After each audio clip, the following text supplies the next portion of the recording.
Brandon, hey, this is Derek Holden. That was an excellent presentation. I wanted to share with the group. There's also, and if anybody's seen it, it's a really good training film. It's called Left Undone, and it's an H2S. It was originally done by Gary Childress and Jason Ramirez over at Express Energy, and it's a really powerful. It kind of, when you were going through I mean, you almost have a real life story to that movie, Brandon, and it really, I mean, it really chokes you up because it shows, the effects of, your family and friends and everybody else that can happen. It's kind of, you can get it on YouTube if anybody's interested in watching it. It's, they made it free to everybody. So. For sure. I highly recommend that video as well. I was actually going to try and play that video, but the runtime's like over 20 minutes. Yeah, it's quite a bit, yeah. And then you never know how the video quality is going to go when you're presenting. So, sure. But yeah, definitely, I can share that link with Kevin so he can pass it along for you all. That video is very powerful. I actually have it on DVD, but okay. I think we several years ago when it first came out. Yeah, it's a great video. And, kind of back to what I was saying before, I'd seen it before this incident happened with my friend Andy. And then when I watched it the second time, I'll be honest with you, the first time it was powerful, but you still think, I've worked in the field for how many years? I've never seen this happen. Don't know of anyone that it's happened to. I'll tell you, it was very hard to watch that second time. Right. That second time that I saw it. So definitely highly recommend you all watch that video as well. I'll send the link to Kevin. That'd be great. I wanted to emphasize your comment about being chronically uneasy. Having chronic uneasiness, related to being out on these sites where these exposures exist. It is we're not talking about putting undue stress on people.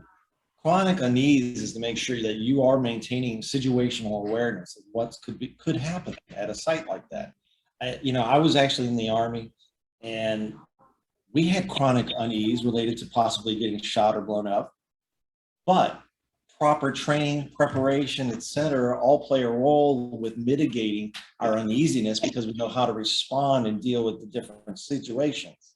And that's where what you talk about, being properly equipped, prepared, trained, the appropriate evaluations and controlling of the exposures and stuff are pertinent. Another thing I wanted to emphasize, you talked about, the statistics can suck sometimes because they don't really give people the proper picture that they can relate to themselves. However, one of the things I think is important for statistics is to show the efficacy of the efforts that are made to ensure safety and health. So like when you're talking about how that buddy system and various other practices are being implemented, are helping to have situations that don't end in fatalities because they're actually able to respond and save people, get them out of those areas, et cetera. That's an important, that's an actual incident, whether you can call it a near miss or whatever. The point is, how many of those add up that could demonstrate how well the procedure is impacting our, these to prevent these exposures from being much worse in their end result, right? So, I mean, I'm hoping that, I'm sure Nabors probably does a great job of collecting data.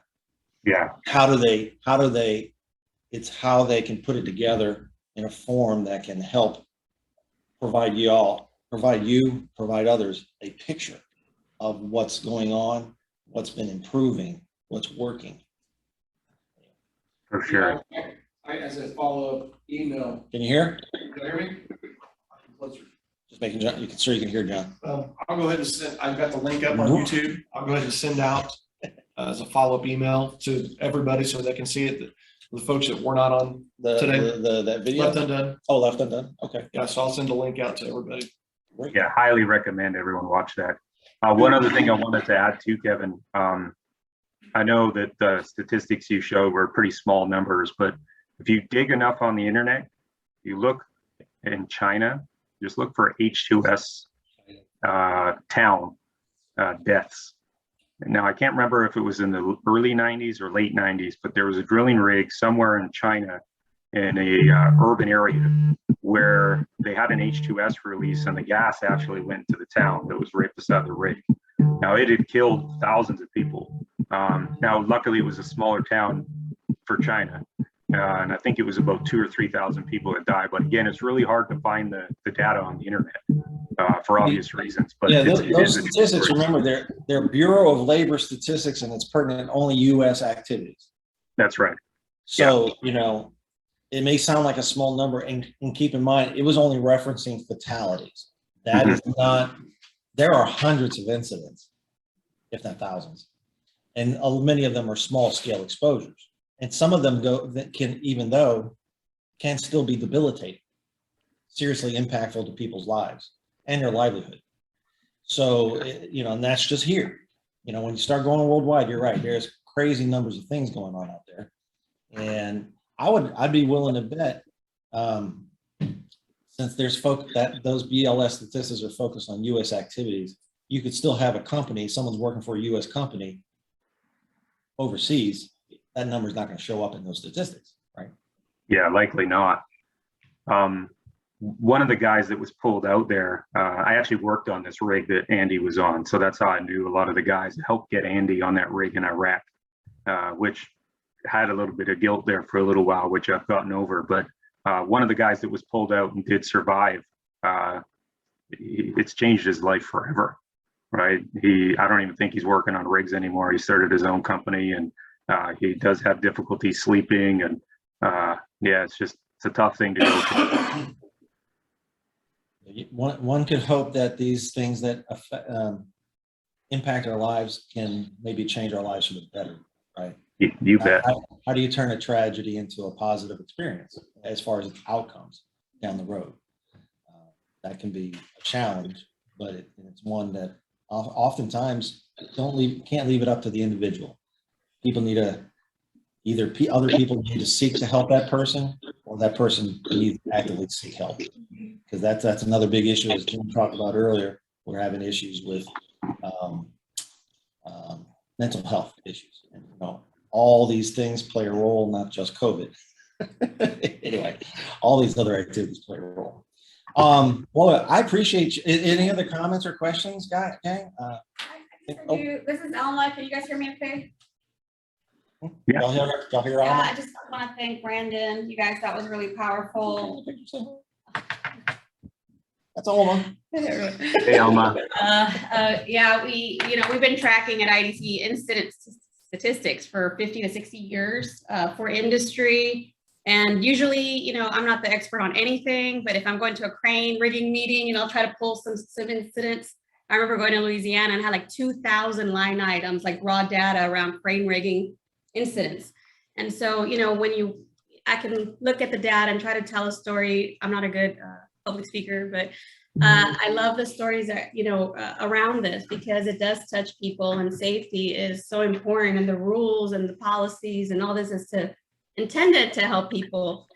So anyway, you know, I'm in the accreditation division of IDC, and we've been looking a lot at H2S. One of our programs, it's called DIT, Drilling Industry Training. It's a catch-all from confined space to H2S.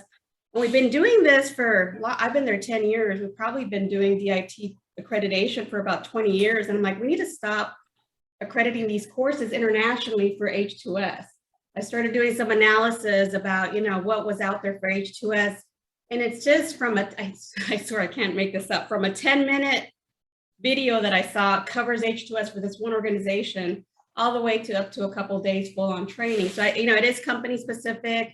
We don't want to do something that's, you know, I hate to say marine debris, but it's like the same, like, oh, people just roll their eyes when you say certain things that become required and people lose focus. But we want to develop something, maybe a standard that would be valuable for industry, so that you get a little bit more standardization. If you take it in North Dakota, West Texas, that you understand that IDC means that you've covered these things.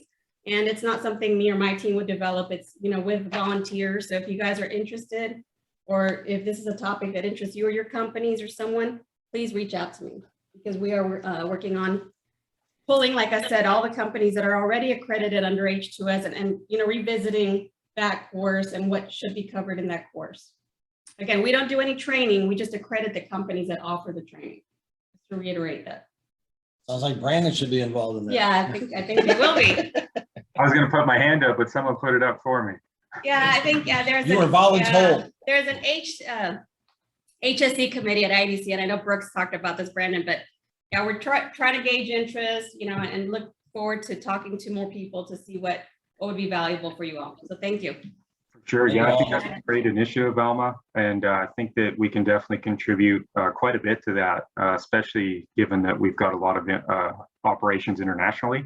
And one of the biggest struggles we find with H2S training is that depending on where we are, their actual rules and regulations from the government are different, right? So there is some conflict there. So I agree with you. It'd be great that, or if IEDC could set forth just some kind of straight standard, and that's what we go with. I think that would be ideal. Thank you. All right. Well, I guess that pretty much wraps up the content for this meeting. Anything else? It doesn't look like it. I wanted to thank you, Brandon, again for joining us and giving us that story and sharing.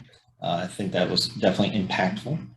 I wanted to close off with, we're talking about LinkedIn video, I'm sorry, a YouTube video. And I wanted to emphasize, you know, I've been working behind the scenes trying to get our LinkedIn thing a little bit re-energized, get people, making sure y'all register.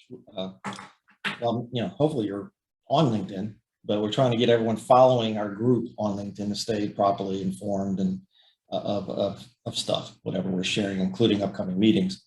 Another thing I am working on, haven't quite gotten the hang of it yet. I'm doing fine on LinkedIn so far, but I'm working on YouTube, trying to make, you know, have a channel and get the videos from our meetings, hopefully up there. I'm still working it. It's the details I got to work on. And I don't think Norman's in here today from VPSI, but from our last meeting, I'm looking forward to finishing that one because he had the donut of chaos. That was an awesome segment, part of his presentation. And I think that's an ear catcher. Donut of chaos. So I want to get that in there. And so Brandon, hopefully you're cool with me incorporating this video and breaking it up into little segments or something and getting it in there. I'm going to try to do that every month. Sounds good. We'll see how it goes. This is totally new to me. So my son was excited because, you know, let me show you. This is what we're using at the meeting right now, but I brought this home one day, you know, and he's like, I'm ready to go ahead and be a YouTuber. You know, so this is just the start. I'm trying to get all this equipment and learn. I know it's dangerous. I am. I'm starting a podcast. Well, I'm already working on. I told you earlier. I'm working on a video. This is the background. I'm doing a la Johnny Carson. Well, I don't know. I think he did some of these. You know, dramatic readings of lyrics. You know, trying to do a little skit. It's not really safety related, so forget that. All right. Well, gang, appreciate you joining us. Next meeting, yes, next meeting. I had that date somewhere. Was it October 19th, right? 19th. Everyone, same bat channel, same bat time. No. Just a heads up. I've been sharing this with a few people, and since y'all are here, y'all can hear it. My idea is for the next meeting, we will have everyone share some stories, and it's going to be along the lines of like what I did over my summer vacation. You know, we had a great presentation for this month, so I didn't want to push that back or anything. So we're pushing that idea of mine to next month. And the idea is, can we take the things we learn in the workplace, safety-wise, outside of the workplace and apply it? So we got things, you know, in our home lives, our family lives, our at play activities, etc., that we can apply. Maybe there's some stories of how things were, you took something from work and applied it there. Also things maybe you just saw that you thought were kind of neat as you were traveling around.